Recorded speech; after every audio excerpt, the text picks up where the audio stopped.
dominated. The third period was pretty close, but first and second period we controlled the game. So yeah, but they're a good team, man. It's that was fun hockey. It was a great test for us leading into nationals. So I mean that's kind of the weekend you need before you go into nationals. Yeah, unfortunately we didn't come out of it unscathed. One of our top 3 forwards has got a, I'll use hockey terminology, an upper body injury at the moment, and we're not 100% sure he's going to be available for nationals, and that sucks because he's an important part of what we're doing as a top 3 forward. But we'll see. We got 2.5 weeks. He might be able to get back, but yeah, well, it's going to be a tough one. Hopefully he's being smart and on his own. Oh yeah, he is. Yeah, resting. It helps that he's actually he's a biology major. I think he's planning on being a dentist, so he's kind of in the medical side, so he understands like what they're telling him. He gets it. So yeah. So we'll see. Yeah. Already enough about me. Well, so I still have a nice cough because whenever I get sick anymore, I have a cough for 8 to 9 years, and it's starting to get annoying. So those Camel no filters, man. What's that? Those Camel no filters will get you every time. Heavy. I'm just rolling them myself and just want to feel like his own cigarettes. But yeah. So we are wrapped up from the Olympics, and this is by the way, everybody, welcome to All Angles Podcast. This is a little micro episode because the Olympics technically ended yesterday. Yeah. Obviously, we're going to talk about hockey. But there was a couple other kind of key stories that really stuck out to me. First of all, like we said before the Olympics started, I love every sport in the Winter Olympics. Yep. Even Canada showed their ass in curling. Yeah, they did. With all that. That was kind of crazy. I learned a rule about that, which I didn't know. That's one of those rules that's an Olympic-only rule, I guess. Which one? So I guess in curling, the extra touch is usually fine, somebody said? No, it's always fine as long as it's before the hog line.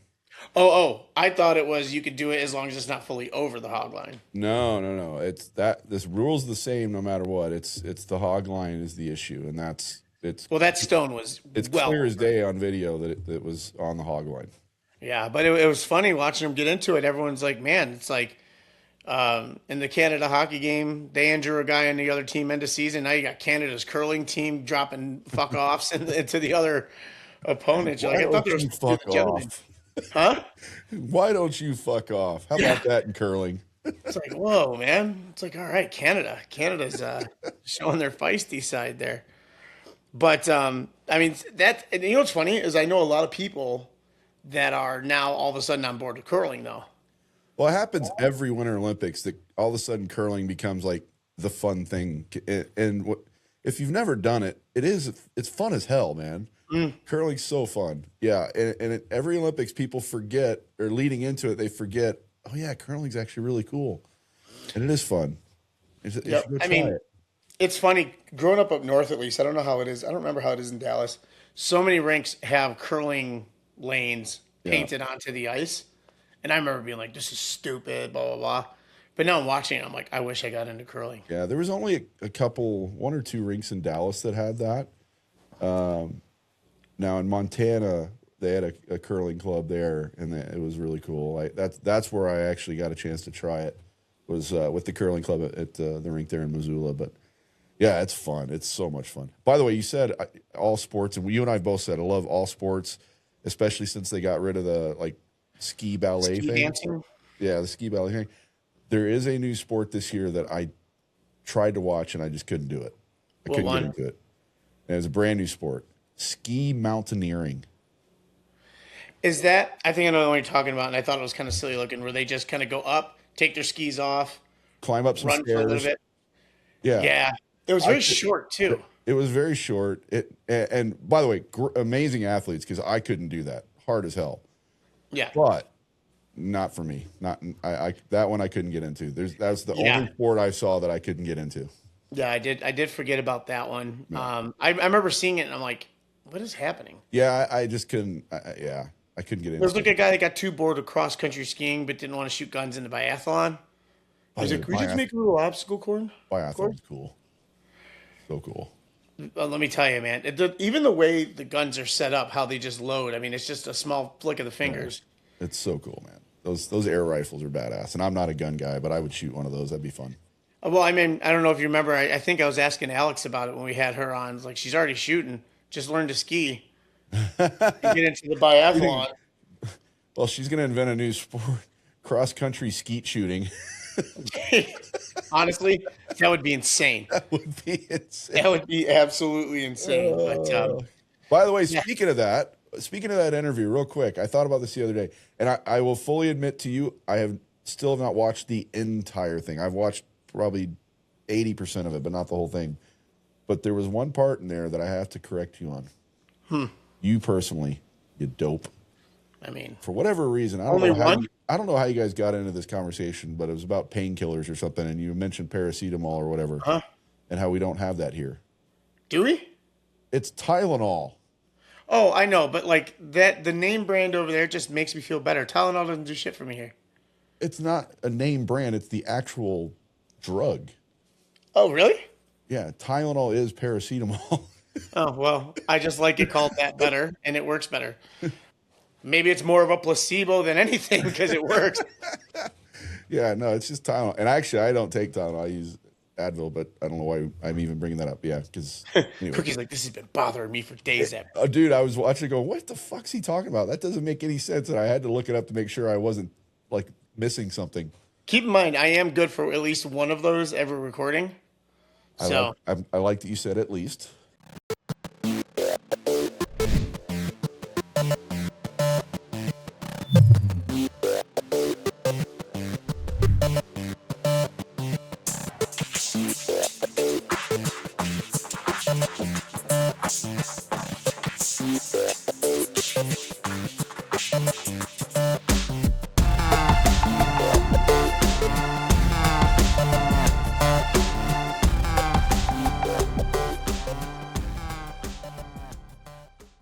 The other one we did talk about was Ilia Malinin. Oh, yeah.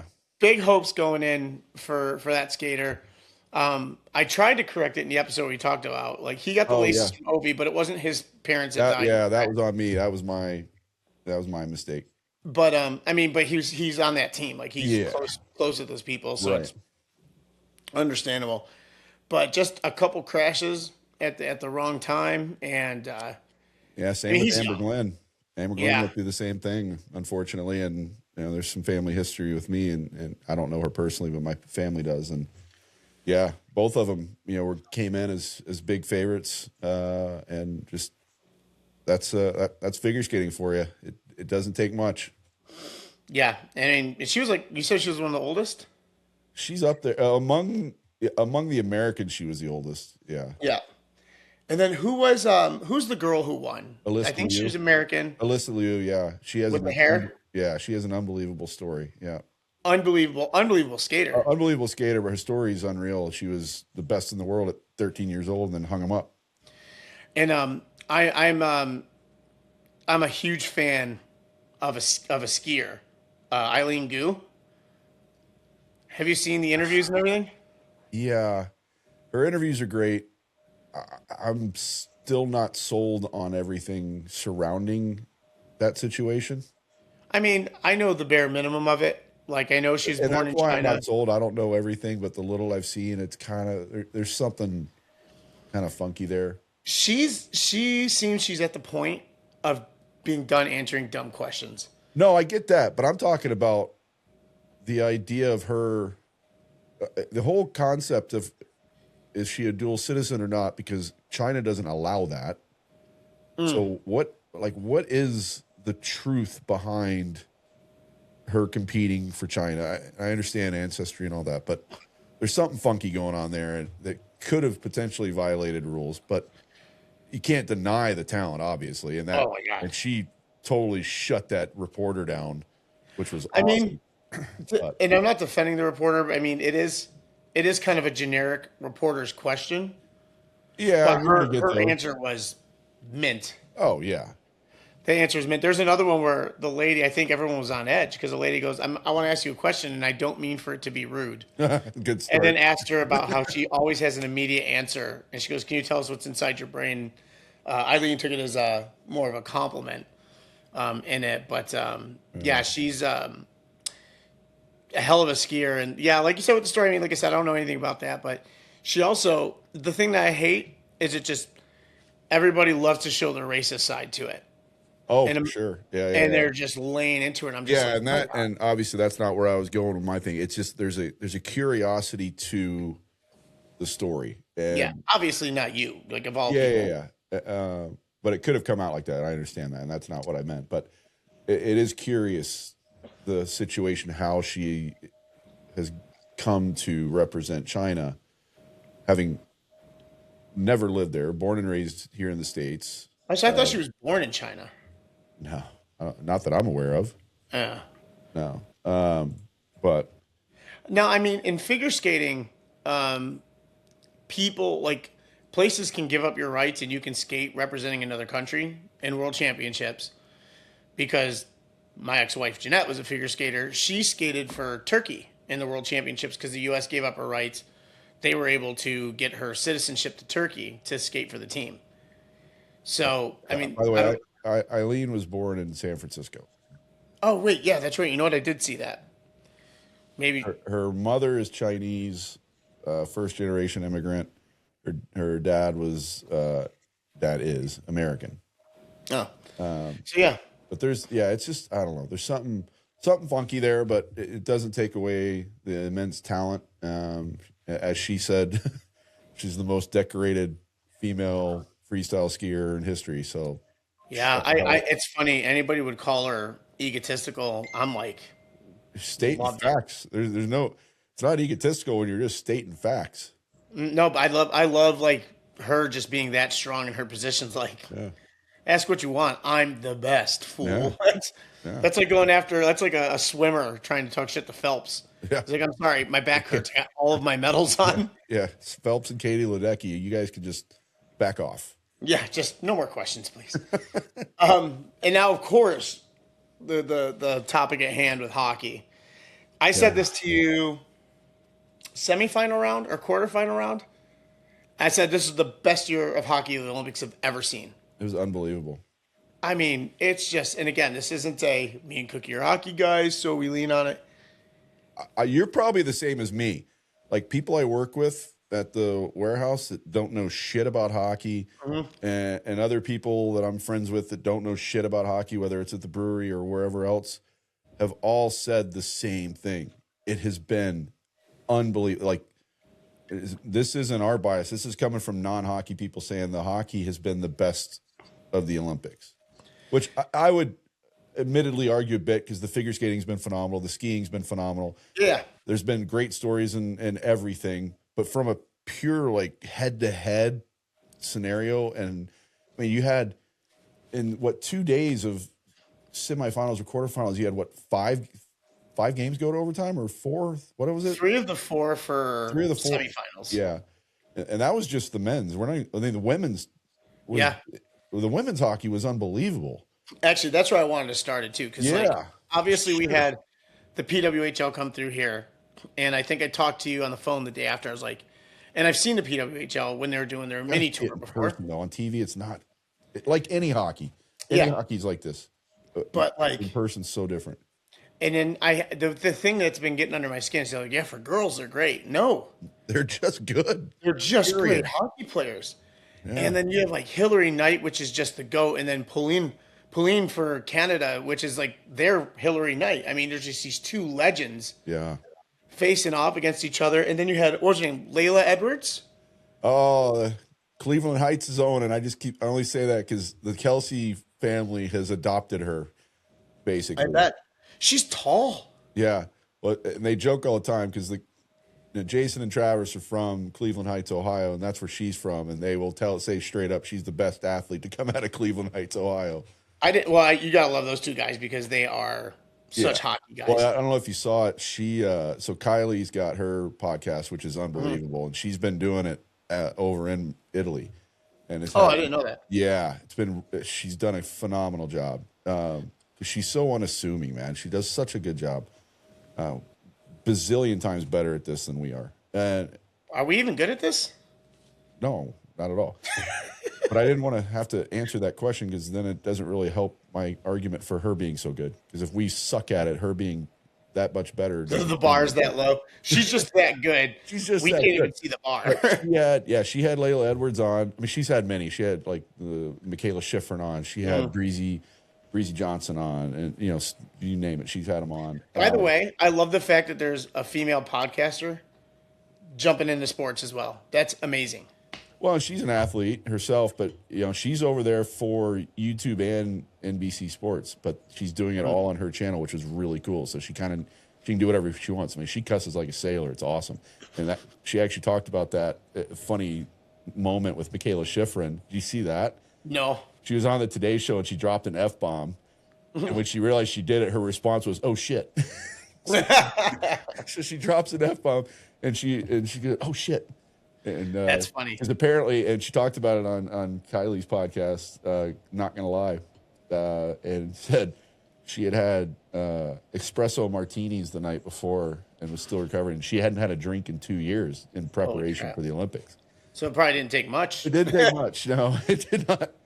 But anyways, back to the hockey. Yeah, so Layla Edwards. And by the way, to interrupt you real quick, we're talking about it because we know it. Layla Edwards is the first black female to win a gold medal in hockey, or black player, period. Even be on that team. Yeah, to win a gold medal in hockey. Yeah. Did Jerome McGinley ever win one with Canada? I don't know. I'm not sure. I don't know. And his background's interesting too. Is he native or is he? Yeah, I'm not sure. I mean, I know she's the first black woman for women's hockey. I don't know. Anyway.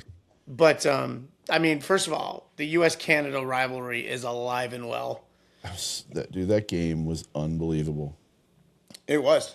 You're still talking about the women's game. Yeah. Yeah. I mean, I was, more so than the men's, I was nervous as hell until Layla ripped that snapshot and the queen herself. Oh, yeah. That tip was stupid good. Stupid Unbelievable. Good. And honestly, I do have a bone to pick, though. I told you about this. And this is going to be hard because she is the GOAT.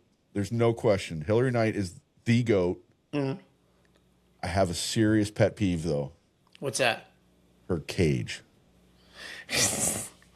I have a serious pet peeve with her cage.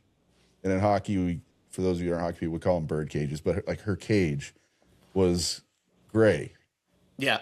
The rest of the team, anybody that wore a cage and not a bubble or, the clear shield, we call them bubbles. The rest of them were wearing black. That's kind of a no-no in hockey to not match. I mean, when you're the GOAT, you can do what you want, but still, man, and here's the bigger issue I have with it. When she plays in Seattle, her cage is black. Oh, really? So now I'm really confused now. Yeah, that is weird. I saw a picture of her in Seattle and her cage is black. Actually, I wonder why the U.S. wears black cages too. Like, I think gray would be better. I know white is distracting. Gray, I don't like the gray. It's just, I think the black is better. It's like a black screen or fence. You can see through it better. Yeah. Like even whether you're looking in or out, you can see through it better. Yeah. And as you know, they have the cages now that while they might be white, like they've got each side's a different. Like it could be black on the front but white inside. Yeah. Kind of thing. Whatever you call that, Oreo or whatever you call it. But yeah, I was a pet peeve, and it drove me nuts the entire one. I didn't notice it, but now every time I see highlights, I'm going to see it, and you just kind of ruined it for me. And I am in no position to say anything about Hillary Knight. And by the way, congratulations on engagement. I mean, yeah, what a week she had. What a week. Yeah. But the cage is a problem. I didn't even notice that. The cage is that game was incredible, and just like the players on both sides. It was so good. And what does that say for women's hockey? By the way, their names are becoming household names. Yeah, that's the first great Marie step. Philippe-Poulin and Hillary Knight and Sarah Nurse on Canada. Yeah, and now you've got all the women on the U.S. team. I mean, we mentioned Layla Edwards. I mean, they're just you can go down the line, man. That team was unreal. And I think honestly, a thing that helped is like they're allowing physicality. And okay, I think we talked about this. Did we talk about this already? Let me ask this question. I have a question, serious question. And why is it that women's hockey isn't full contact? I don't know. I mean, for the longest time, it was zero contact. But the higher the level went over the years, it was always there. But they used to get called for it. There's no, by the way, I got a funny thing about Layla Edwards I just remembered, but there's no excuse for it. And my thinking on that is women's rugby is brutal. Oh my God. So if they can do it, why can't the women wearing pads do it? I don't know. Like I said, I mean, it's always been a penalty for them. I remember photographing the women's national championship for college a few years back when it was held up at Quinnipiac, and they were hitting a little bit, and they were letting it go, but there was definitely calls. But now, especially with the PWHL, it's much more physical. Yeah. I mean, they're laying bombs on each other. Yeah. And super hard hits and going into the boards hard. No call. So it's definitely allowed now. But it's still not. I don't think it's still allowed to the level of like. I think there's still restrictions on it. Yeah. Like I think it's ironically enough. I think by the boards is more allowed than open ice hits. Yeah. But which is weird because you can get hurt a lot more being hit too close to the boards. But yeah, no, it's funny because I mentioned Layla Edwards had been on Kylie Kelsey's podcast. Well, she was actually technically on twice. She had her on before the gold medal game, like the day before, and then she had her and 3 other of the women on after they had won, and you could tell they were still feeling the celebrations. But she had Layla back on. She had she had Kendall Coyne Schofield. Who else did she have on? I'm trying to think here. Oh crap! I'm gonna feel like an idiot if I can't figure this out. Oh, Abby Murphy, and then of course she had what's her name? Scored the game winner, Megan Keller. That game winner, by the way, come on, unreal. I mean, come on, from a defenseman. And then the I'm gonna go with the photographer angle, Bruce Bennett's photo. Like that photo has gone so viral. I think that photo is still more viral than even some of these big time. It's a phenomenal photos. I mean, but that Bruce talks about it actually when in an interview. He loves his favorite shot is the celebration and defeat in the same thing. And he nailed it. Absolutely nailed it with that. I look for that now because of Bruce. Yeah. And it's hard to get. Yeah. Because especially now celebrations, it's not score stand right there. It's off to the races. Yeah. When they score, but Bruce, and they don't have photo holes for the Olympics, by the way. No, they're shooting just through the glass. Yeah. And Bruce just crushed it. Nailed it. It's between that photo and Hellebuck's stick save. Yeah, we'll get to that. But the last thing I wanted to say about Layla Edwards is one of the things she said when they had the 4 of them on the podcast was she plans on being the first woman in the PWHL to wear a visor. Hell yes. Honestly, that'll make that. I think the thing that works so great about the NHL for branding and for advertising, you can see their faces. And don't get Cookie started on if they even should be wearing visors. I hate visors. I've never seen anybody so against him. Him and Sean Thornton have the same hatred. I hate visors. For visors. Now, I don't think it's so much anymore, but at the time where players were mixed on them, visor injuries were much worse. Yeah. Sticks get stuck up in there, pucks can get caught up in there. And that's what happened to me. That's what I claimed would have happened to me when I had my eye injury, which would have been more severe, in my opinion. Puck or a stick? Puck. In my opinion, my injury would have been worse had I been wearing a visor. Now, others will argue that, and that's fine. Their arguments might be correct. I'm going to stick with mine, that I think it would have been worse. I think because I was still playing at a time when it wasn't required. And even after the injury, even the minor pros didn't have to wear them then. Yeah, well, that's where I was, and I didn't have to, and I didn't. And then after the injury, the training staff tried to put one on my helmet, and I said, no, take it off. I'm still not doing it because I'm adamant my injury would have been worse. And again, I could be very wrong, but you know. But there's truth to your argument because when I played juniors, and remember the old iTech ones, the riot shields. Oh yeah, Like, yeah. that's all there was Yeah. at the time. And I wore one of those, and a guy got a stick up, and it got lodged under there. Nothing happened on it getting up there. Is the way he pulled his stick out, and it Well, cut that's me. my thing. I think with mine, the puck hit and went away, kind of hit and glanced off. I think if it had hit and stayed and rattled a bit, Yeah, it could have that been would have been worse. bad. Yeah, the guy pulled a stick out, and I had a cut. I mean, probably from here to here, and I didn't realize. I think I told the story before. I didn't realize how much it was bleeding, and I ended up getting mad and punching the guy, so I got a penalty. And I'm sitting in the box, and the scorekeeper is like, "Hey, you have blood from your cut," and I like took my jersey and I'm like dabbing. I go, "Did I get it?" She goes, "No, it's kind of all over your face, like it was gushing blood." Facial, man. We both had it. I've had cuts all Yeah. over the face. I had that puck in the mouth. You just bleed like crazy. Yeah, especially. I mean, look at Jack Hughes was bleeding the rest of the game after that. Yeah, yeah. But no, let's. But, That women's game, that goal was sick. What a move! She said on the podcast with Kylie that's actually Jason was in the background and asked her if she had ever done that before. She's like, no. She's a defenseman. She said I kind of blacked out. So I mean, she's a defenseman. Their defensemen are the ones shooting the pucks for those yeah, tips. what a move! What a move and what a finish! So good. Yeah. So Just good. oh wait, that's right. That wasn't the tip goal. No, The I'm tip talking was about one. the Yeah, hers was winner. she was all alone. She just got in there and she Dangled- made that move and just turned the other Undressed the defenseman defenseman. inside out. Yeah, turn the defenseman inside out, and then a really smart shot going back the other way. Yep. Yeah, so good, man. So And that was that huge pass. I mean, the pass she got too. well, she brought that up because she was supposed to be changing at that point. She looked up and saw Canada was changing and decided to park herself at the far blue line. Yeah. And whoever it was that gave her the pass noticed it and just launched it and hit her right on the Super tape. heads up by that pass. Yeah, hit her right on the tape, and she was able to make that play.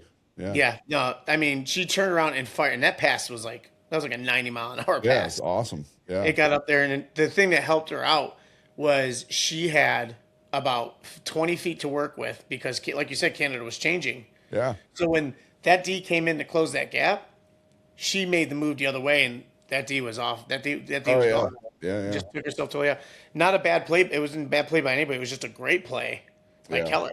Exactly. So then that one, and they celebrated, and then the men's. What a game, man. Oh, I mean, starting at the quarterfinals, and then I mean every game in the tournament almost there wasn't There wasn't many really blowouts. any major blowouts. I mean, there was a couple, kind of, but nothing. I think Italy or France or something lost like 11-1 or 2. Well, was it U.S. or Canada that beat France like 10-2 or something? Or Something. yeah, that was really the only one. Other than that, the games were great. The bronze medal game with Finland, I thought, I mean, it was 2-1 going into the third, Yeah. and then they Slovakia you know, actually pulled it up. is a team I don't think anybody really had any investment in. No, and one of the things that was mentioned, we'll talk. Obviously, we'll get into U.S. winning for the first time since 1980, but and I agree with this sentiment, and because of this, I thought it was going to work against the U.S. and maybe it did in some ways. It didn't work against Connor Hellebuck, that's for damn sure. But they had the easier path than Canada did. And it's because they had won the world championship, so they had the number 1 seed, so they had the slightly easier path. And Slovakia, with having that major upset, putting them in position to play that game, worked out perfect because they didn't have to play Sweden like Canada did. And I think, there's going to be a lot of Monday morning quarterbacking going on up in Canada for sure about what happened. I agree with John Cooper. They played as well as they could play. They played a phenomenal game. They just came out on the wrong end of it. But there was concern. Jeremy and I talked about this. I think maybe you and I did a little bit, but I know Jeremy and I did. They ran McDavid, McKinnon, and Celebrini into the ground. They were playing shifting every other constantly. shift. Yeah, and at some point, as great an athletes and the most elite athletes on the planet, that's got to wear you out. That's in a they short gotta be tournament. gassed. It's a short tournament. It's gonna wear you down. Well, because it was McKinnon who was on the ice when U.S. scored that last goal. It was McKinnon. It was Makar. McDavid. And I mean, McCarr. There's all three of them. McCarr was the last one into the zone. I told Jeremy, I go, what an awful back check, but they were gassed. He's tired. Yeah. I mean, they were, and McCarr's a D that goes, he'll skate the puck all day. Yeah. So he's not a stay-at-home D. Like Taves probably had some more left in the tank. Yeah.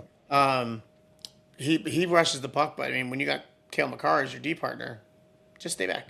Well, before we get to the game winner, we got to talk about the two goals that led up to it. One in particular, Matt Boldy. Good Lord. Unbelievable. Good Lord. Yep. And I love the reaction from Eddie Olczyk, commentating on the game, said, tomorrow morning there's going to be an 8-year-old kid trying that move. 100%. That was ridiculous what he pulled off. It was. And Matt Boldy, the thing I love about it being Matt Boldy, he's a player that flew under the radar. I was about to say, if there is such a thing as a no-name on this team, it was him. Yep. I mean, now, if you follow hockey, he's a stud. But yeah, on this team with all those names, he was like, man, I don't mean to put it this way, but I think you know where I'm going with this. He was kind of the afterthought because of the names when you're talking about Austin Matthews and Hughes' brothers and all those guys. And Boldy had a great entire tournament. Yeah, he was awesome. I mean, I think both teams picked their rosters perfectly. Well, I don't know about perfectly because I still have an issue. I don't know what your issue is. I just don't like Trocheck. My issue is still Jason Robertson. Oh yeah, but who would you have put him in place of? Well, I mean, you named one right there. Like, what did Trocheck bring to the table? Nothing. Trocheck's always just been. And when you're looking for scoring, which USA needed, why wouldn't you have one of the leading scorers in the league over the last few years? And he's a workhorse. Yeah. Big body that can handle the physicality. I don't think people realize how big he is too. He's a big dude. I remember when they were in town, and I'm like, holy crap. Yeah, he's a big dude. Yeah, you don't really think about it. By the way, we can't. Again, we're going to get into how it ended, but we can't not, because you and I are very critical of this guy, as are a lot of people, especially in Toronto. Austin Matthews played great. Once they got past the round robin stage, was one of the best players on the ice. And he turned to what they needed him to be. He took a lot of criticism after Four Nations. Yep. He takes nothing but shit being up in Toronto, which honestly, I don't know how anybody has good mental health playing for Toronto. It's worse than Montreal. Yeah. I mean, playing for Toronto is like playing for the Yankees or playing for the Cowboys or you name it. Except they don't win. Well, don't like the Cowboys, they don't win. But it's still the media pressure is what I'm talking about. It's insane. He wasn't great, and you and I talked about it early on in the round robin side of it. But once it came into like quote unquote playoff time, dude, he played a 200-foot game that was he was unbelievably defensively.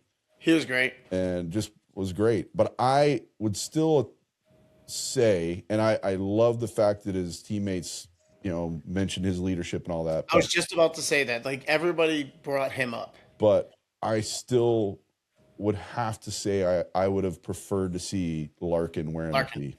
And we said that a couple times during it.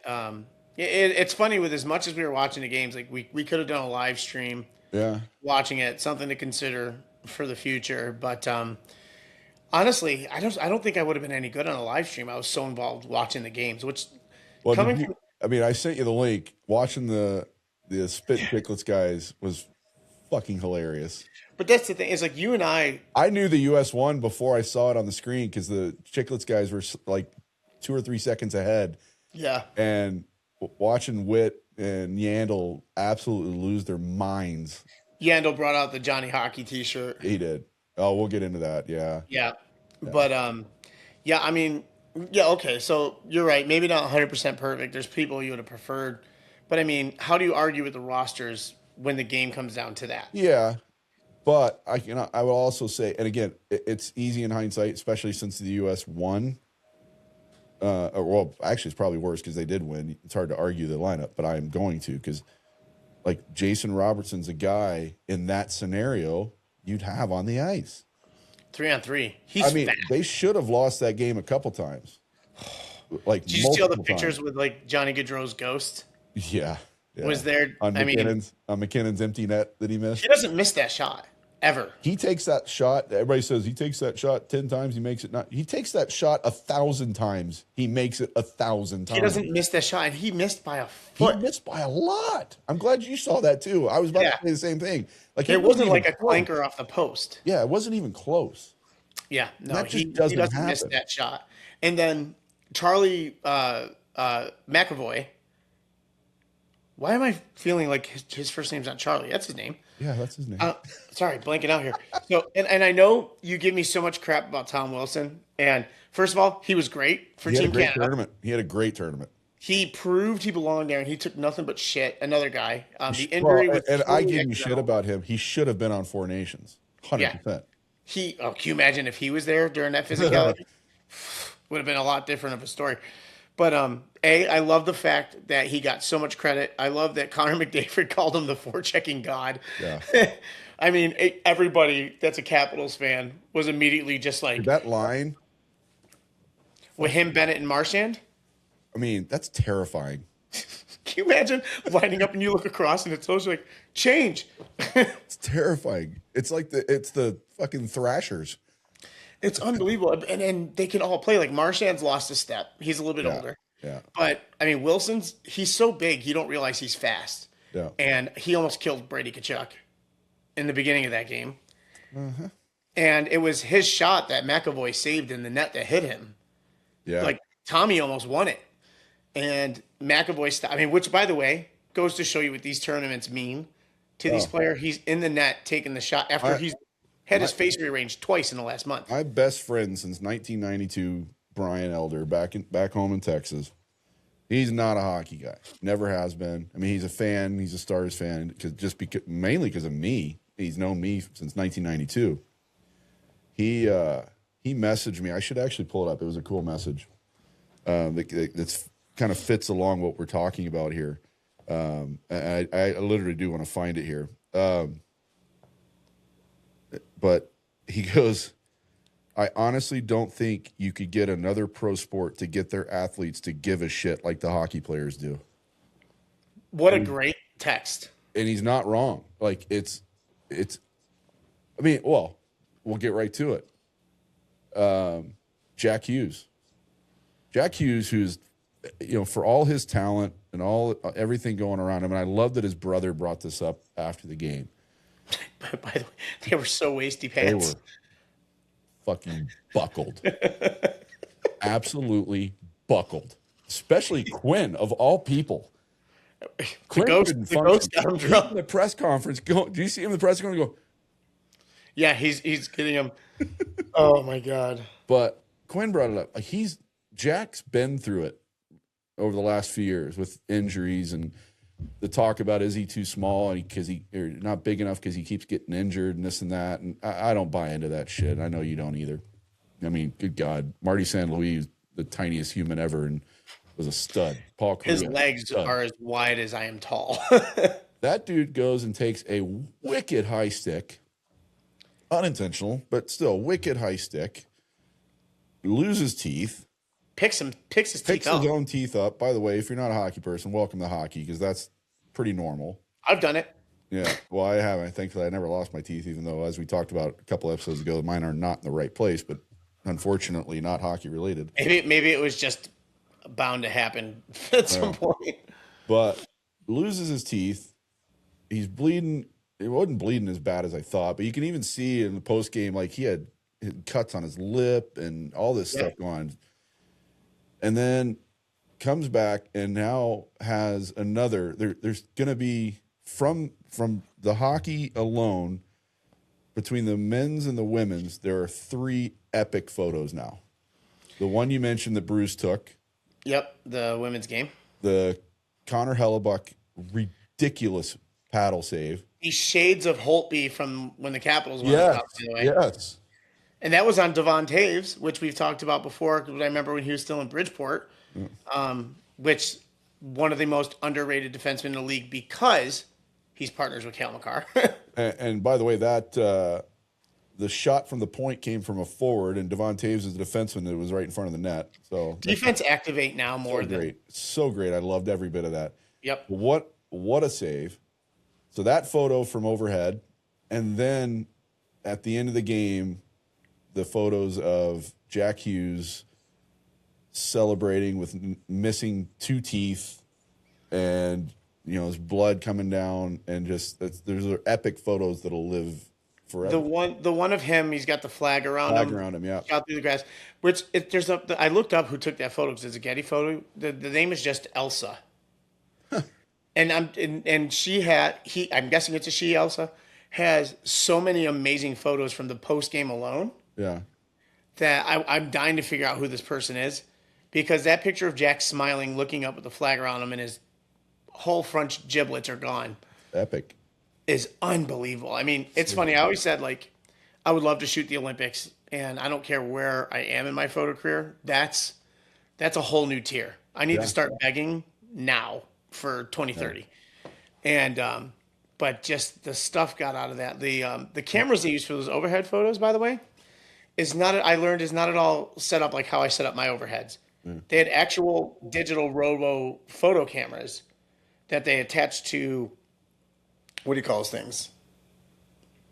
Like where they hang things from, like lights and stuff. Okay, yeah, I know what you're talking about. And they bring them up, and they're all networked and everything. And a guy has a Xbox controller, and he's controlling these cameras almost like a video camera, but for photo. So like he's nailing focus all the time. Like none of the stuff that I have to worry about. Like I'll set my camera up, I check the focus, I do all my tests, I go down. About an hour before the game, I go back up and double check everything. Yeah. And sometimes stuff still messes up. They didn't have that issue. Yeah. And that terrifies me because now you don't need humans. You just need one with a Xbox controller. Yeah, right. But it's but the photos, man. Photos are so good. And then the goal itself, the golden goal. It's an absolute. But we got to back up to what led up to it, and they talked about it in the press conference after with Mike Sullivan and with Jack Hughes, because they kind of were joking about the fact Jack Hughes was laughing. He's like, "Yeah, it was terrifying because when you look up and you see that the best player in the world and maybe the best player that's ever done this in life is coming at you, and you're not a defenseman." And you go, you're going, well, you're supposed to gap up. And then you realize if you gap up on him, he's going to blow past you like you're standing still.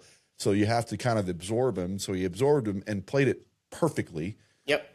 And got control of the puck behind the net, and then had to make another kind of wild-ass play just to chip the puck forward past, I think it was Makar at that point. Because back in their own zone? Back when they're still in the offensive zone, because McDavid was with him further back. I think it was Makar still kind of towards the blue line. Chips it past him to get it to Werenski. And then Werenski, I'm still not...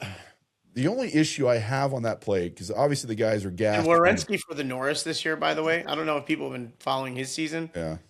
Unbelievable. But the only major issue I have, and this is another one that's going to eat at him after missing the empty netter, is I don't know what McKinnon was doing.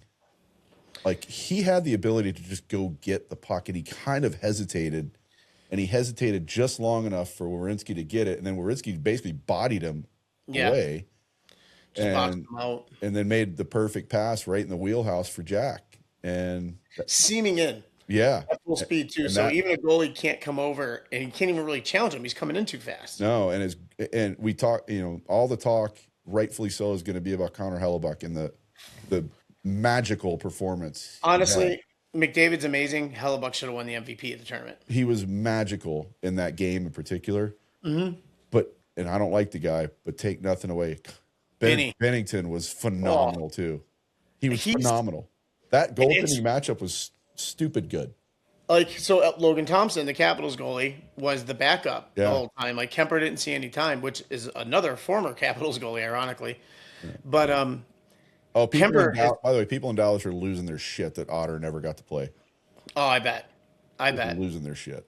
I mean, what do they get? How can they argue now? Swayman lets in the goal from, center ice.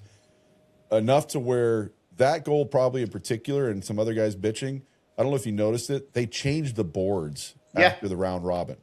I mean, every team was complaining. They changed the boards from the dark green to the light green.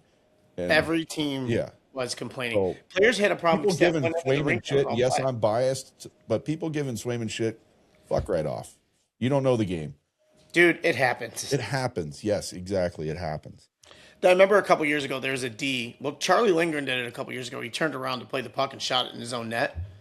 Shit. I remember a couple times on face-offs, like the puck comes around and you just spin and you're just trying to whack it away. Yeah. And you just catch it wrong and you'll shoot it right into your own net. Shit happens. Edmonton Oilers back in the 80s, Steve Smith. Oh, yeah. Steve Smith put it off of, was it Moog or Fury? Finals. Yeah, in the finals. Was it Moog or Fury? Either one. He put it off of him right into his own net. And Stanley Cup finals. Cost of the finals. And I mean, it's just it's a thing. Shit it's a thing that happens. Man. Like, I get it. If you're a new fan and you're like, these are the best in the world, how does it happen? Yeah. But you got to understand they're not robots. They're human athletes. Yeah. And a big part of the game is error. So the Hughes family had a pretty spectacular couple weeks. And we're not just talking about the brothers. No. Mom had a pretty awesome week too, because Mama Hughes was Ellen Weinberg Hughes, who I think I mentioned here before. But you've talked about it before. Yeah, long family history. She's a few years older than me, but grew up with her down in Texas, playing hockey. We never played together. I think she played with my brother a little bit. In fact, I know she did. They were essentially the same age. Ridiculous hockey player. Played at UNH. Played on the U.S. women's national team before there was an Olympics, and tried to kind of hang on because the Olympics, they got word the Olympics were coming. She tried to hang on, and they delayed it another 4 years, and she just couldn't hang on anymore.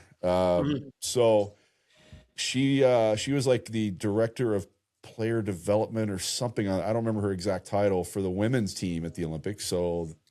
That's that's her title. Had an amazing, obviously run there, and they won, and she got to be a part of that celebration. And then her oldest son Quinn had the game winner in overtime, and then her middle son, because her youngest Luke, who plays for the Devils, wasn't a part of the team, but her middle son Jack had the golden goal, and Quinn's goal too, split three people. Quinn's goal, to me, was just Quinn in a nutshell, because it looked so effortless. It looked like he wasn't even moving. Yep. And he's just so smooth. And then he's just all of a sudden absolutely on the other side. The coast. Yep. Just unbelievable. Yeah. Like he came in, just looped around to the high slot there. Yeah. And just had space. You don't want to give him space to shoot. But I do think we need to and we're not going to. We've said this many times with the podcast. We're not going to get too deep in this, but we do need to kind of discuss the elephant in the room, mainly because you and I have both gone on record leading up to this that we were kind of leaning towards Canada. That's the funny part is, by the way, we didn't say this. We were talking about all this. We're going on and on about the U.S. team. Like, Cookie and I were rooting for Canada. Yeah. And at no point when the U.S. won, up until where I think you're about to go, did we shit on the American team. No, in fact, I've been asked by my family members and even at work today, what I thought, and I legitimately feel this way. It was bittersweet, which, again, come at us. I don't give a shit. If you're gonna have a problem with what we're about to say, I don't care. It was bittersweet for me.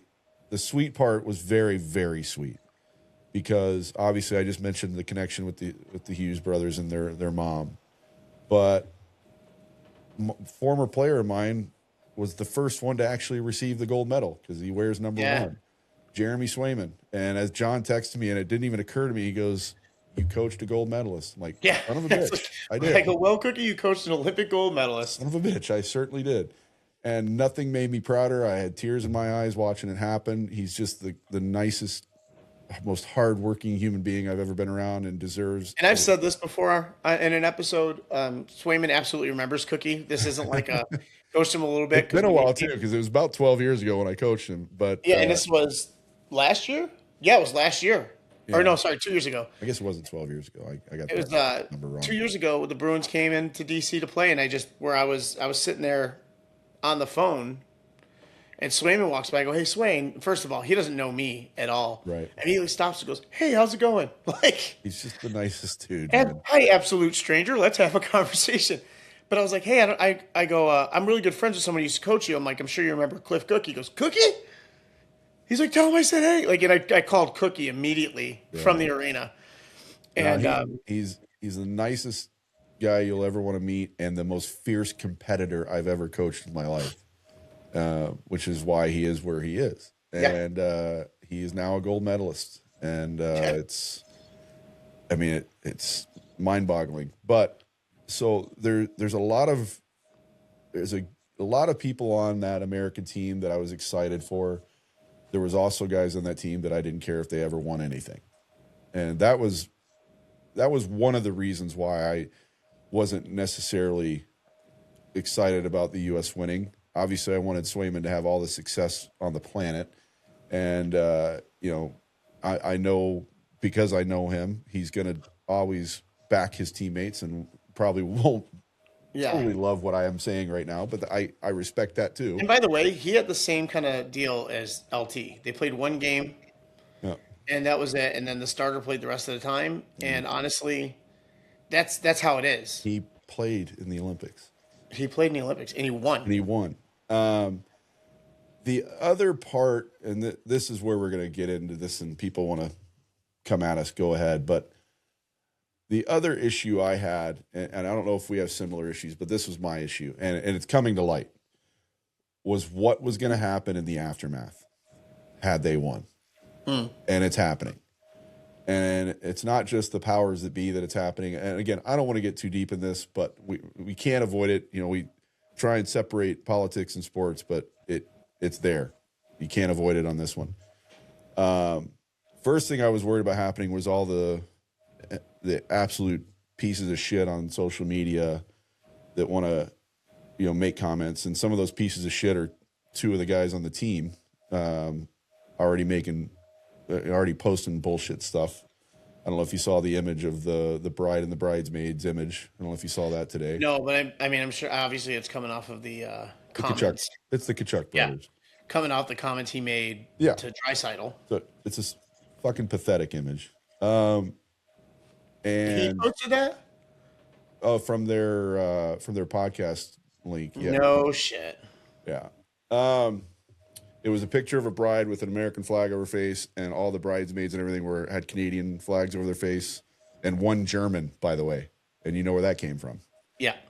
Where the comment came from. Yeah.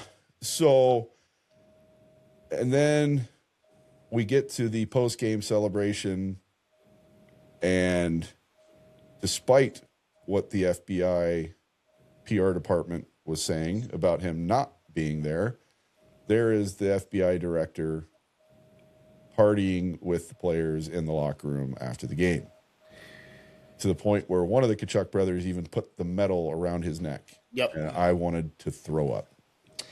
And here's the thing. We already know where we stand on these things. This is where Cookie and I are. Even if we haven't been very direct about it, I think we've been fairly clear. Yeah. And my problem doesn't even come down to him being there. You know what I mean? If you're in a high position of government, granted, we had so much stuff going on here at home. I don't either, but don't lie. Yeah, don't lie. I don't care that he's there, but also you're not a part of that team. No. That's almost like somebody's random attorney coming in there afterwards. The post-game celebration, team, staff, because the families weren't even in there. No. So it's team and staff. And in 1980, especially, by the way, sorry to interrupt, especially at the Olympics where everything is so tightly controlled. Yeah, exactly. I don't know. But to interrupt where we were, in 1980, which the very cool thing is this game happened on the same exact day 46 years later, February 22nd. I can't believe it's not an American holiday. But this game happened on February 22nd. The U.S. won the gold in 1980, win it again here. Back then when they won, President Carter, I believe it was, called the Olympic team in the locker room to invite them to the White House, which is a traditional thing they do. Actually, let me interrupt. You know, remember from the documentary, it actually was the vice president, Oh yeah, yeah. I guess you're right. Who was the vice which president? was Spiro Agnew. Let's see here. Fast forwarding. But either way, they called the locker room, and it's like a member of the Olympic staff. Walter Mondale. So there's a member of the Olympic staff calls the locker room to talk to them, say, hey, we'll have you come. And they went the next day. But of course, they were only in Lake Placid versus Italy. Right. Right. But they went the next day to the White House. And granted, they're college kids. They weren't going on to their pro careers, back to their NHL teams. But they didn't have anybody from the government in there. And of all games they should have, it should have been back then Yeah. with everything going on.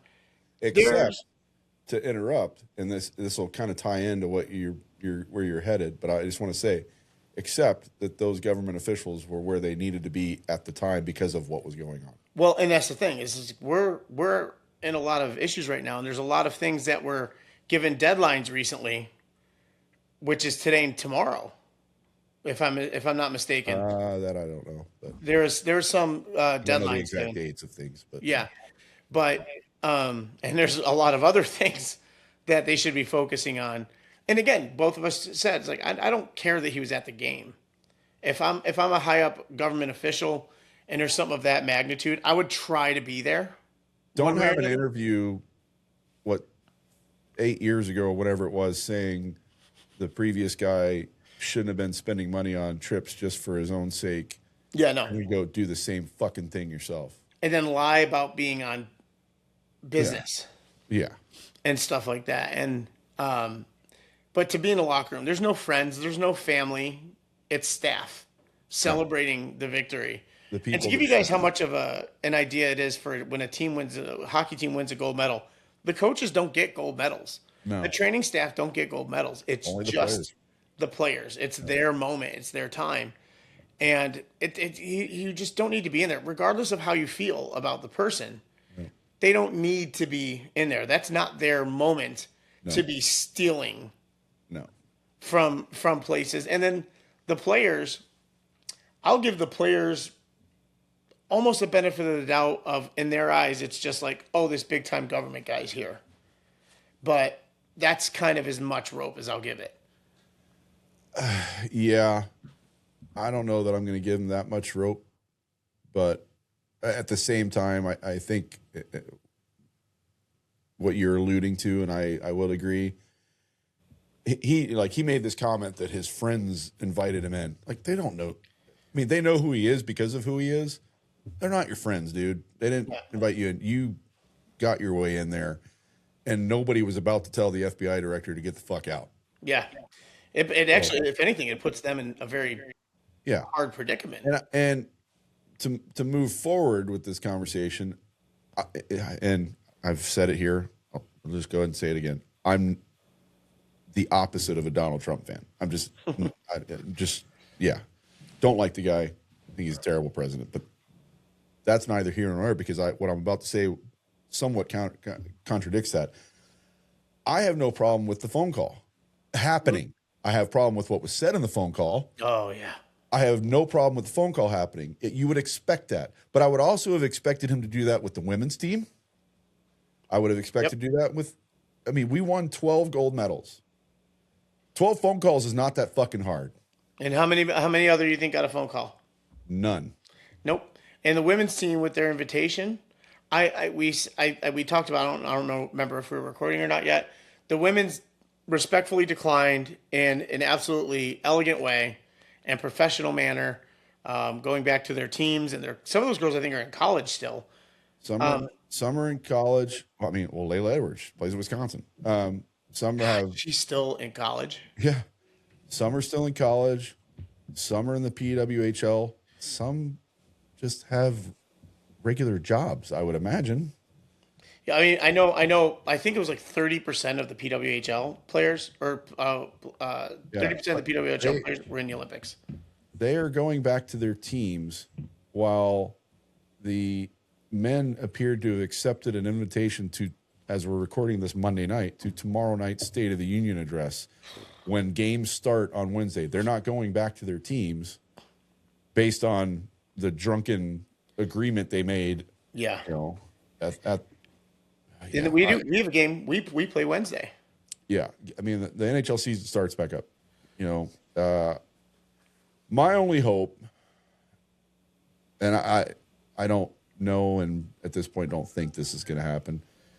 My only hope is that the guys kind of, I won't say come to their senses because that's going to come out wrong for some people. In my head, it's the right thing to say, but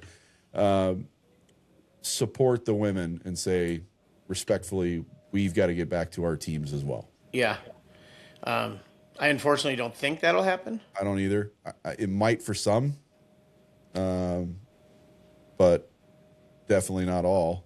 The unfortunate thing is too is like we've talked about hockey and how it's becoming almost an elitist sport. We've talked about how it's hard to get involved because of the cost. Yeah. And hockey, for a brief moment, I mean such a brief moment, was put on this pedestal where it belongs because of what the sport is and the tenacity of these players going through these injuries and representing their countries. I even loved, which Hughes was it? I think it was Jack Hughes. In his post-game interview, talking, he's like, "I love America. I love the interview was freaking awesome." And it was just like he didn't say anything about himself other than he loves being American. Everything was about the teammates. You hear what they said? They asked him what the first thing he thought of when he scored the goal was. You hear that? Megan Keller scoring for the women. Yeah, I mean, well, and not to mention, to cut back real quick. Remember when they were on the phone with the president, and he was like inviting them too. The team didn't pick up. I don't think they even heard him say, "Or else this will happen." Yeah, they started yelling 2 for 2 or something like that. Yeah, so there. I think I'm kind of with you on this. Because there's people shredding the team for laughing about what he said about the women. Yeah, and how he had to invite them or he'd get impeached. I don't know that. And again, I hope I'm right. I could be wrong. I hope I'm right that they didn't quite hear and understand because there was a lot of noise going on. Yeah. It was actually hard to hear, even on the video feed. You could see it was hard to actually hear what he said, but you can tell. I only knew really what he said because they had the text along the bottom of the video. Yeah. So I think they were in such a stupor at that point, they would have laughed at anything. That's my hope. Yeah. That's what I hope. Because what he said was pretty shit, as usual. Very misogynist, as usual. Especially for the NHL. And by the way, sorry to interrupt again. By the way, of the 12 medals, gold medals anyways, 8 of them were by women. Yeah. Yep. Women ruled. Yeah, they dominated. Fucking ruled. But that's the thing is it's like the NHL as a league has gone leaps and bounds to support women in hockey. Teams have departments dedicated to girls hockey. Again, the Capitals, just because I work with them, they call it For Her. Hockey program. Yeah. And like I said, the highest attending game was in DC for the PWHL. Like, people want to support the women's team. And like you said, I don't think the players were really hearing the call. There was a lot of racket going on.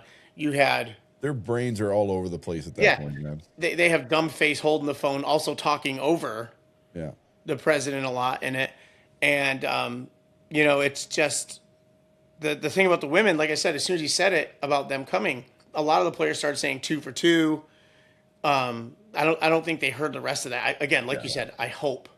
And that's the hope. Like I said, I don't want anybody to think we're defending the players for their reaction. Our defenses, we don't think, we hope anyways, they didn't quite understand what he said. And they the hope was like, please, fingers crossed. By the way, the president's on the phone. Ha, ha, ha. Like, this is great. And I, let me say this too about the scenario about being invited to the White House, this and that. I'm all for, 100% all for respecting the office and, getting that tribute from the office. Mm-hmm. My issue is the respect of the man. Well, the man in the office doesn't respect the office. Exactly. So I 100% respect the office. I agree completely. And I talked about this on a different podcast. I do love this country. I don't like where we are right now. Mm-hmm. But because of what this country is, I can say that. So Well, we have the freedom to say that. at the moment, so, Yeah. but no, but you can't take away. And all this being said, I don't want to take away, and it's hard right now because the political side of it has, I won't even say creeped in, it's jumped into this conversation because of what went on. But from the pure hockey side of it, you just don't want to take away the magical moment. But I will say, far too many people are saying it's like, and I know some people are joking about it, but there's some that aren't. Like, when's the Miracle 2 coming out? This wasn't a fucking miracle. No. Somebody said that. Actually, I saw a post. Someone's like, Miracle on Ice. I'm like, don't say that. No, these are two very evenly matched teams. This wasn't a bunch of Russian professionals and college kids. Yeah, it's like when they refer to international hockey right now, they refer to it as best on best. Which it's never going to be until the Russians are back, just FYI. Let me tell you, they would have been a problem. It would have been a major problem. But let's just put that out there and make sure it's not best on best right now. No, and it's as best on best as it's going to get. Exactly, but it's not exactly. College kids versus a Soviet team dominating the world. That is a miracle. What happened? Yeah, this was not. This was just a phenomenal hockey game. Yep. This hockey was tournament. Unbelievably even matched. The games were all exciting. Yeah, like me and Cookie, we texted every game. Yeah. Like we were messaging every game, watching all these games. And John knows this. I've talked about it here. Jeremy knows this. I don't watch hockey when I'm home. When I'm at my house, my escape from hockey, because it's my life. It's not that I don't love. I'm passionate about the sport. I love the sport, but I get home and I kind of get away from it and I watch other stuff. When it's the Olympics, it's a different animal. But even most Olympics, I'll get to a point where I'm like, okay, I'll go watch another sport. I'll watch another event or something.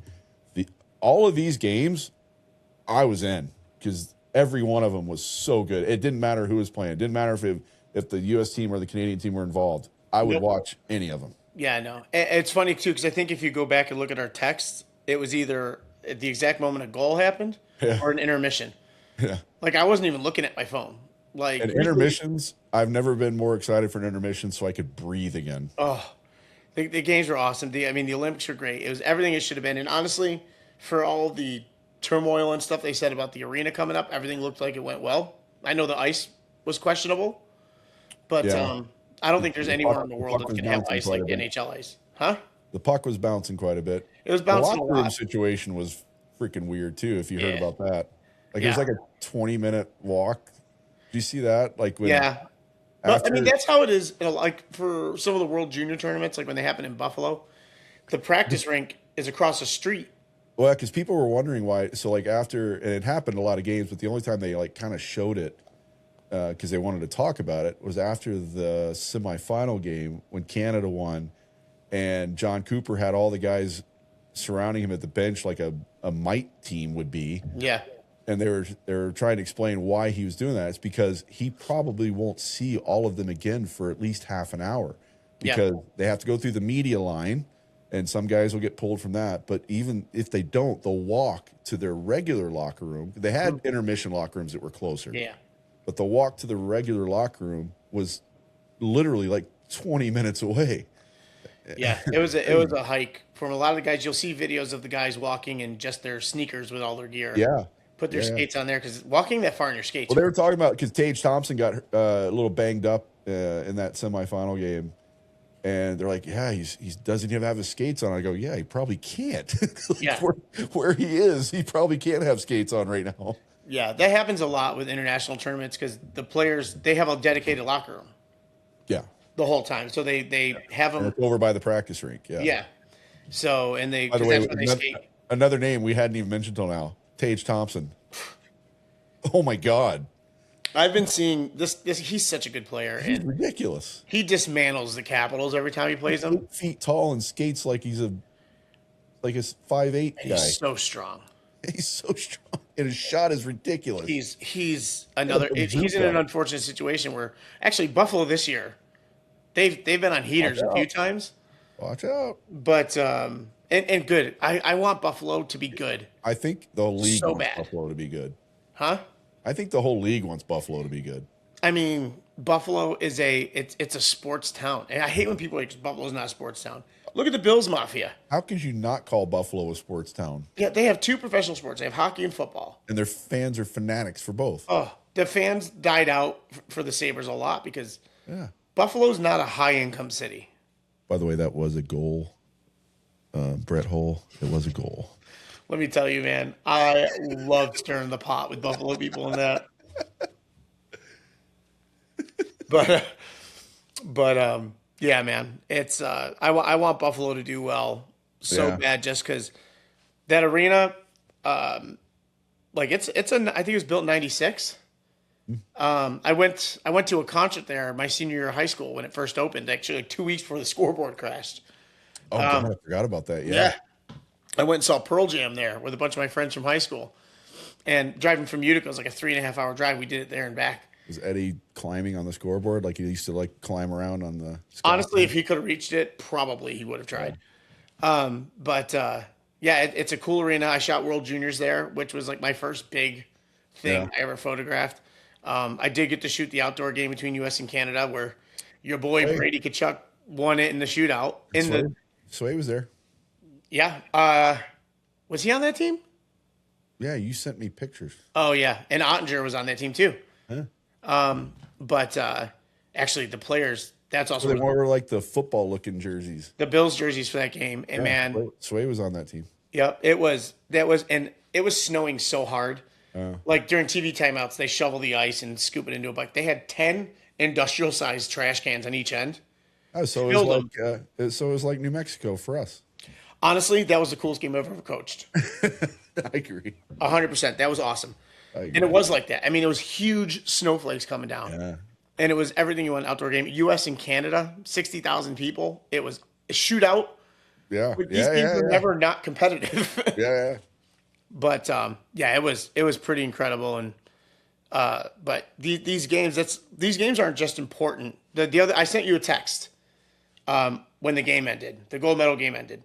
I said thousands of kids are now trying to register for hockey from the U.S. and Canada, just based on these games. So we got an email tonight from our buddy Sinbad. Sinbad.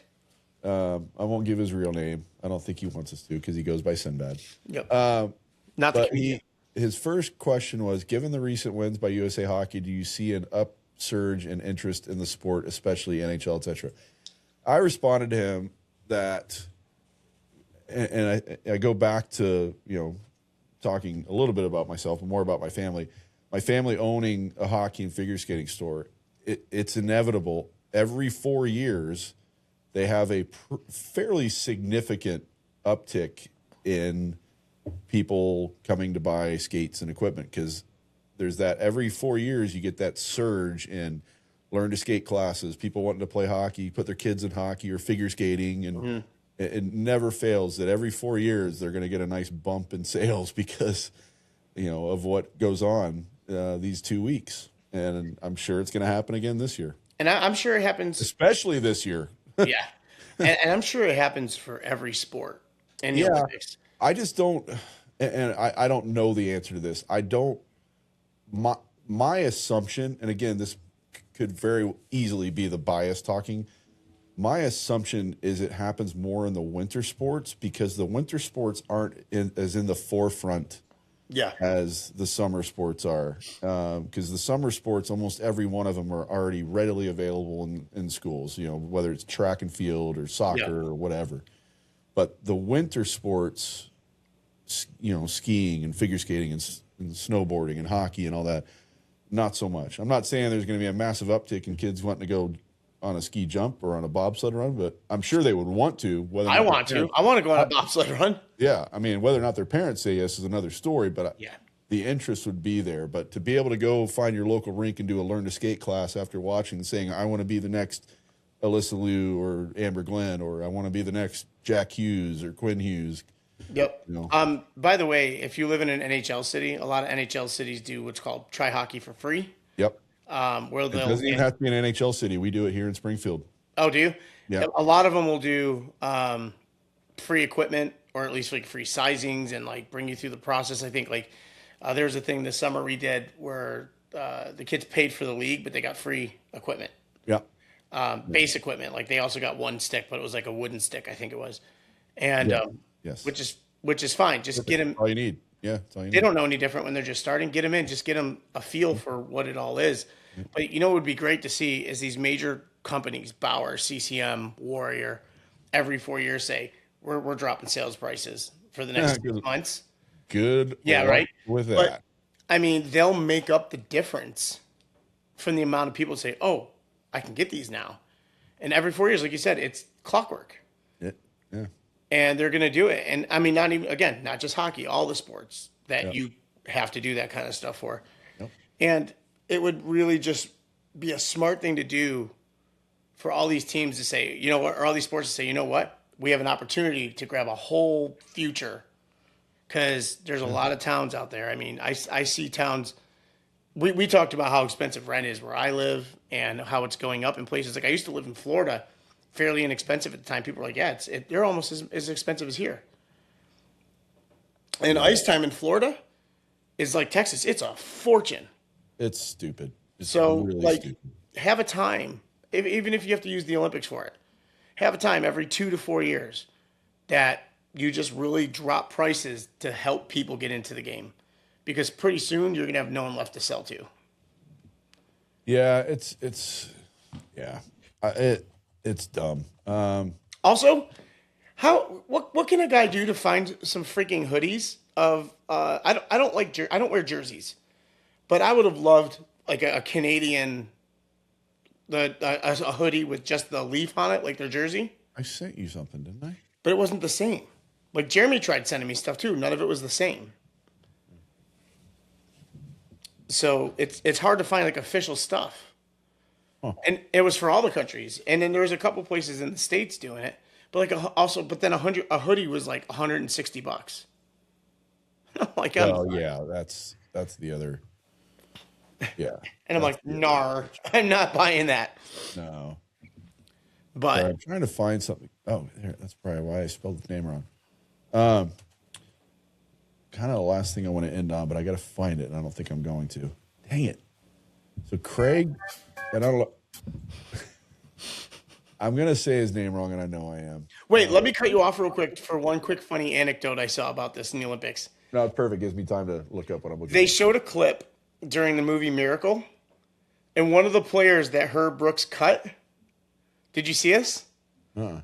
One of the players Herb Brooks crossed the name out, Jack Hughes, on the list when he's going through his thing during the initial tryout. I did not know that. Yeah, I saw it at a couple places today, so it's pretty funny. All right, I can't find what I'm looking for, but there's a longtime writer from, well, he's with the Athletic now, Craig Custance. I'm saying that wrong. He's been a hockey guy too, but I can't find the thing I'm looking for. Someone posted it after the game, and basically their title was, "What did he know?" And it was years ago. He said, "Watch out for the 2026 Olympics. Enrollment in USA Hockey right now is the highest it's ever been." Like, When did he write this article? I mean, a long time ago. Like, it has to be like, what, 20 years ago maybe, if that's what he's talking about? Maybe, yeah. That's pretty crazy. Yeah, I can't find it again. I just can't find that freaking thing. Oh, here it is. I think I just found it. Yeah. Okay, so this was back in 2011. So 15 years ago. Look out 2026 Olympics. He retweeted USA Hockey thing. USA Hockey's 8 and under membership has reached 100,000 for the first time ever. Wow. And he said, look out 2026 Olympics. This was 15 years ago. Well, and it was 8 and under, so it was right into that age group now. Yeah. Because that's the other thing I saw, too. Jack Hughes is the oldest, right? Or no, Quinn's the oldest. Quinn's the oldest. Jack's in the middle. 26. What's that? And Quinn's 26, I think. Let's look. He is, 26. And Jack is 24. 24. And Luke is 22. Yeah, it must be. So, like, Yep. I mean, these guys, we'll see them again in 4 years. Oh, yeah. I mean, yeah. By the way, another player we didn't talk about, and then I promise we can end this. A player who's seen a resurgence in his career, and I couldn't be happier for him, is Jack Eichel.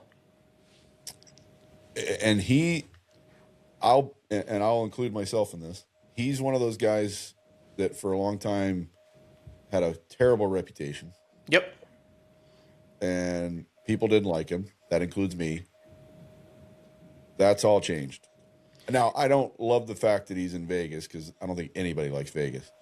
Well, that's a different podcast day. What he did in this tournament and the personality he showed in this tournament changed, including myself, a lot of people's perceptions of him. Yeah. Well, even his play, like he was being called a He was bust. unbelievable.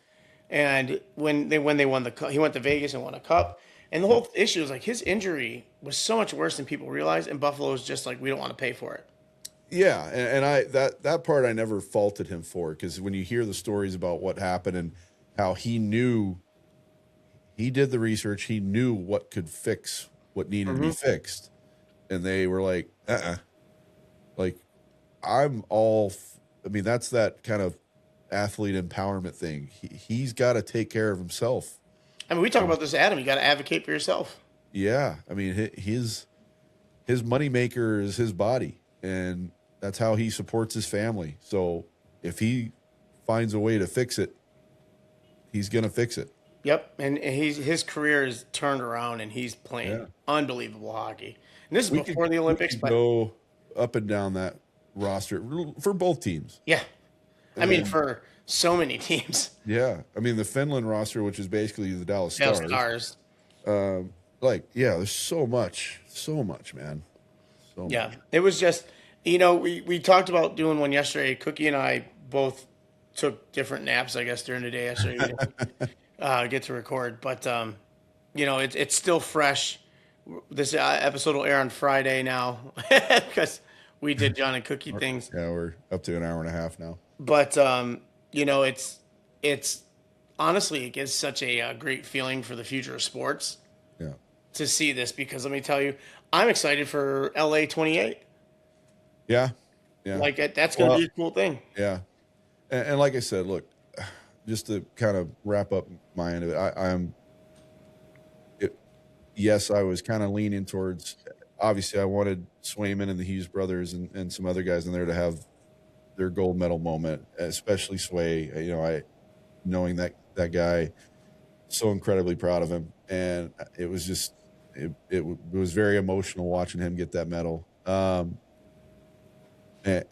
I don't want to take anything away from the game. And I frankly don't think I am. I think others did. And that's the only, if I have an issue, well, I shouldn't say that. There was one other major issue I have with this tournament. Major. 3-on-3 overtime? 3-on-3 overtime.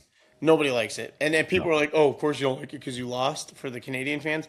Honestly, nobody likes it. Nobody likes it. But that aside, I'm, to be blunt, disgusted at the political side of it. And I hope, I don't know where this is headed in the next 48 hours. But I that part of it makes me sick. And while I might have been leaning more towards Canada winning just because of the personalities on that team, I am so incredibly proud of the connections I have on that U.S. team and them winning the gold medal, and the fact that it was just a phenomenal tournament from start to finish. So good. I mean, all this. I mean, we watched, Cookie and I know we both watched a lot of the different sports, and I think if I've never seen a day of hockey in my life, I would be the biggest hockey fan right now after watching that. Yeah, and just as we said, the Olympics as a whole, there's some unbelievable storylines. Yeah. And, we can hint at those as we move forward. But this was very fresh on our minds, like John said, as the game just ended yesterday as we're recording this. And now let's not forget, and I mean this wholeheartedly, let's not forget the Paralympics are about to start, and that's so much fun too, man. Yep. If watch it, trust me, watch it. It's cliche to say they're inspiring, and they probably don't give a shit to hear that, but they are. But at the same time, fucking inspiring. They're unbelievable athletes. Yeah. It's so fucking fun, man. The hockey is ridiculous. Your sled hockey is and if awesome. You've never especially hockey people, but anybody, if you've never tried sled hockey or been on a sled, it's so hard. It is so hard. I've never hurt so bad and been so sore after being on one of those sleds. I actually have pictures. Maybe I'll send them to John so he can. I did it in Tampa. We did it. They're big. Well, I did it in Pikes Peak with Swayman, and my hips hurt so fucking bad. Your hips and your arms, dude. And your hips. For people who don't know, these sleds. They can change the distance of the blades on the bottom of it. Some that are single blade and some that are double. And some of them are so close they're basically a single. Yeah. And most of them are double that you can adjust the width on them. If you're just learning, you go wider. But these guys are doing like hockey stops in sleds, stick handling underneath the sled, and just absolute ripping shots. When we had our team out there in Colorado Springs doing this, there was like this 8-year-old kid out there. And this was our 16U team that was doing this. But there's this 8-year-old kid out there who he was a sled hockey player. I don't know what his disability was. And I don't know these days if that's the right word to use, so I apologize. But he was like skating circles around us. We're talking about, we were a high-end AAA hockey team, like very good. And as soon as we got on those sleds, we were like Bambi. Yeah. And this kid is just flying around us, ripping shots. Our goalies are like, "What the fuck's happening right now?" Somebody help us. But it was really fun. It was fun as painful as it was, and I was sore for 2 weeks after that. Yep. It was really cool to get that experience. So I was in my 20s when I did it, and I was hurting. Yeah. Like I was healthy. So, yeah, make sure and tune in to the Paralympics that are starting, I think, probably usually in about a week. I think it's usually a week after the Olympics. So, yeah, tune into that. The skiing is one of my favorite parts of that, even more so than the hockey, as much as the hockey's great. But the skiing is really cool. And then one last thing here. Happy birthday to our friend Adam. Yeah. The day we're recording this. So, for those of you who don't know, I put out a video on TikTok. I couldn't watch it, by the way, just FYI. Oh, really? It froze on me right at the beginning. Oh, it's so weird. So I still have not actually. I did this thing where Kevin Klein, that's been on our show, sent a fake newspaper article about Cookie being a billion years old. It's nice to see he's still salty. But Adam got so excited. He wanted to be roasted so bad. So I made the nicest newspaper article for him and tell everyone to call him an inspiration. And it's all about him being an inspiration, which, as we know, he hates that. Yeah. And so Adam's like, "What the hell? You're being so nice. This is weird." And I'm like, "Because I know you'd hate it." And it didn't work out exactly like I wanted, but it still turned out pretty fun. I found that funny photo of him looking like a troll doll with his hair. I saw that. And then I told ChatGPT to include the grungiest image of Detroit in the background they could, and it really wasn't. There was a Red Wings thing. Well, the first one I did, I said include all of the major sports teams in Detroit, and it looked really stupid. So I did another one, and I didn't tell it to include those. It did it anyways. Oh, that's funny. But I was like, I wanted some like dirty, grungy Detroit thing, and it actually wasn't bad. Well, even better, he's from Flint. You should have had like mud water. But yeah, happy birthday, Adam. I didn't say that. John said that. I said it. Adam says it. Who's the secret being held from? That's fair. Yeah, fair point. The Flint Tropics aren't there anymore, man. Jackie Moon is retired. Happy birthday, you inspirational bastard. I wish we could play copyrighted songs right now because I would have that. What's the song like? "You're the reason in my life. You're my inspiration." I would have that queued up for him now. Is that Kenny Rogers and like Dolly Parton or something? Something. It is just one of the most or Barbra Streisand or something. Corniest duos in songs. Adam, that's for you, buddy. Yeah. You dumb-haired freak. There, I said something mean. It's all he wanted. Oh, jeez. Thanks again, everybody. Tune in. Thank you for joining our not so micro episode. Yeah. And yeah, like, subscribe, tell our friends or your friends and our family. I'll get that right. It doesn't matter. None of them listen. I know. But yeah, like, subscribe, comment. I'm sure we're going to get comments on this one. And then also don't forget, because by the time you see this, the episode with Tommy from Freedom Flavors will be out. Yep. And don't forget, go to freedomflavorsusa.com and order some stuff and put in the discount code AAP for 15% off your order. That crazy bastard is already trying to get us to do another one of these where he beefs up. No, I'm trying to get you to do another one. I'm sick that. It's not just him. He just said we did it wrong, and I'm agreeing with him. So we need to do this. I'm sick that day. No, I was about to say. I'm sick that day. You're going to be sick that day, but you're not sick leading into it. Yeah. Go find the short. We posted on Instagram. I'm sure it'll be on YouTube at some point. We did the challenge incorrectly, and I was afraid we did. I actually had a feeling we did. You actually even said it, I believe. All right, you know what? We're going. Goodbye.